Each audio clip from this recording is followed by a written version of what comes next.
नमस्कार मित्रों, आज हम बात करने वाले हैं कि नई कविता कैसे लिखें। नई कविता इन द सेंस कि अपने द्वारा। अभी तक तो हम लोग कविता दूसरे जो लेखक रहे हैं उनसे हम लोग उनकी कविता को हम लोग पढ़े हैं, लेकिन खुद से कविता कैसे लिखें, कहानी कैसे लिखें, किसी प्रकार की हिंदी में कोई रचना कैसे करें।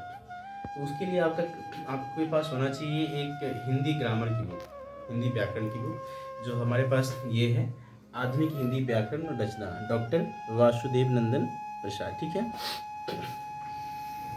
तो अब आप पूछेंगे सर, ये तो हम लोग बचपन से पढ़ते आ रहे हैं। ठीक है, बचपन से पढ़ते हैं, लेकिन आपने ग्रामर पार्ट, इसका जो व्याकरण पार्ट है उसको आपने पढ़ा है, वह कंठस्थ होना चाहिए आपका। जैसे ध्वनि, हिंदी वर्णमाला, वर्तनी, विराम चिन्ह, संज्ञा, सर्वनाम, विशेषण, क्रिया, अवयव, शब्द रचना और वाक्य रचना, ये सब आपका बहुत क्लियर होना चाहिए। उसके बाद रचना खंड में भी आपका अर्थ, भावार्थ, वाक्य वगैरह जो क्लियर होना चाहिए।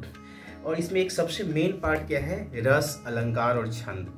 ये तीन मिलाकर के आपकी कविता को बहुत सुंदर बनाते हैं, जो कि हम लोग इस तरीके से देखते हैं। इसमें ये बहुत कंठस्थ होना चाहिए आपका, तब जाकर के शब्दों का संग्रह होना चाहिए आपके पास, तब जाकर के आप किसी लेखन पर काम कर सकते हैं और अपनी बातों को एक छंद में एक बांध करके आप लोगों तक पहुंचा सकते हैं। ठीक है।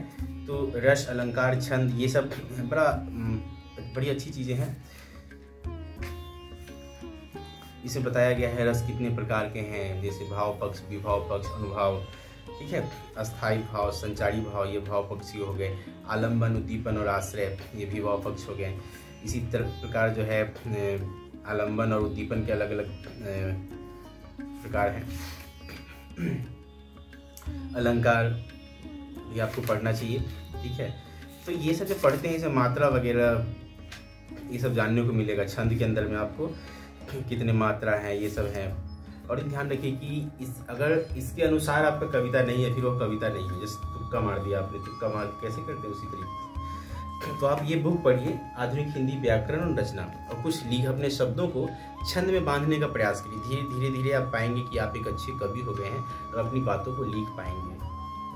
ठीक है। यदि वीडियो पसंद आए तो लाइक करिए, और मैं आपको बताना चाहता हूँ कि फिर से आप एक बार देख लीजिए और इस पर देखिए। कोई भी चीज़ तभी होता है जब आप उसके साथ लगातार प्रैक्टिस में रहते हैं, तभी वह सफल हो पाता है। तो आपको लगातार प्रैक्टिस में रहना चाहिए और यह बेहतर होगा एक दिन। आज के लिए इतना ही। धन्यवाद।